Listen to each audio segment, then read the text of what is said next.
Before you scroll past this, let me tell you something.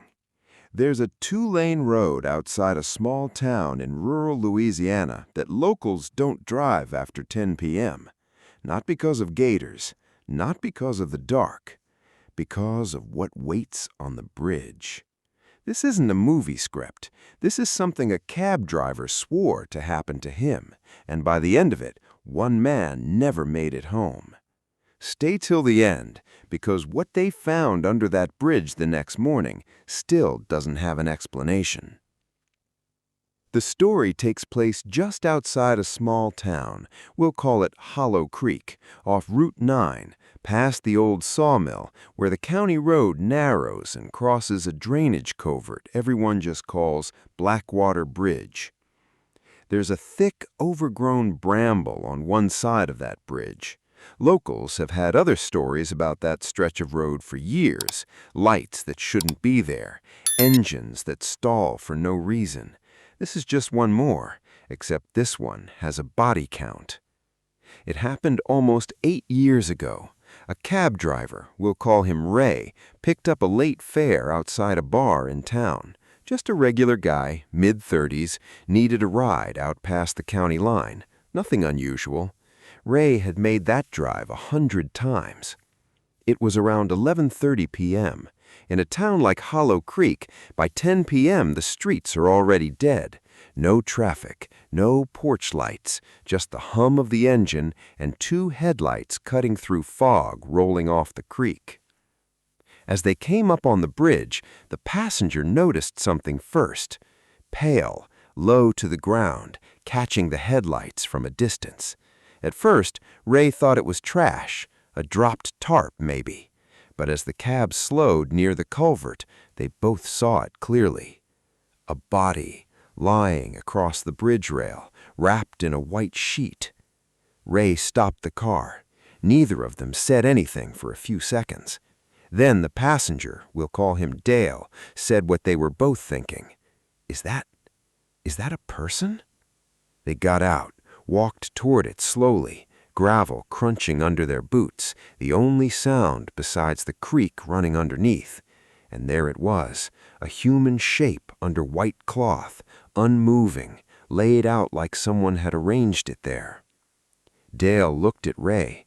Who just leaves a body on a bridge? Ray didn't answer. He didn't like it, not one bit. Dale said they should call it in, take the body somewhere, do the right thing.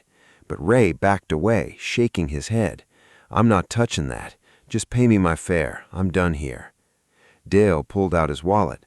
I'll give you an extra 100. Just help me get it to the car. That got Ray's attention. Money has a way of making people brave or stupid. Ray agreed, but he set one condition. You're the one who uncovers it. I'm not touching that sheet. Dale agreed. He crouched down next to the body and reached for the cloth covering its face. The wind picked up. The cicada stopped. Dead silence. He pulled it back. The eyes were open. Not closed like you'd expect from a corpse, wide open, staring straight up at the night sky, glassy, unmoving, the way people describe a body that died with its eyes locked open, frozen on whatever it was looking at last. Dale froze for a second. Then, telling himself it was nothing, he reached down and pulled the sheet back further, past the shoulders, down toward the chest.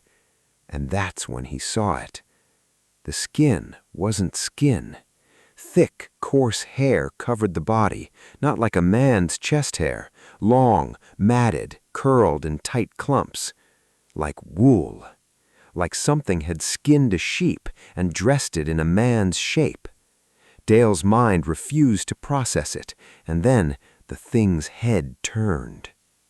Dale screamed and dropped backward into the gravel. Ray didn't wait to see anything else. He was already running, sprinting down the dark road toward the nearest porch light he could see, pounding on the door, screaming for someone to call the police. Neighbors came out. Flashlights swept the road, the bridge, the bramble. There was no body, no white sheet, and no Dale. They searched until sunrise. Nothing. The ending at 7 o'clock. The next morning, a fisherman checking the creek near the culvert found him. Dale, face down, half buried in the mud directly beneath Blackwater Bridge, as if something had dragged him under and left him there like a discarded coat. No one could explain how he got there.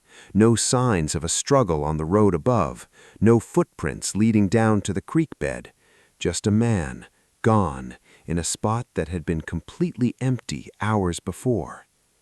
To this day, people in Hollow Creek won't stop on that bridge after dark, and Ray, the cab driver, never drove that route again. Some say it was a hitchhiker spirit.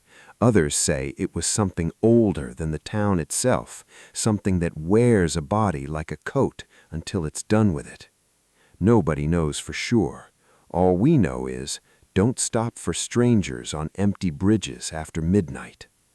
If this story kept you up, subscribe, because next week I'm telling you about the house at the end of Miller's Hollow Road, and trust me, that one's worse.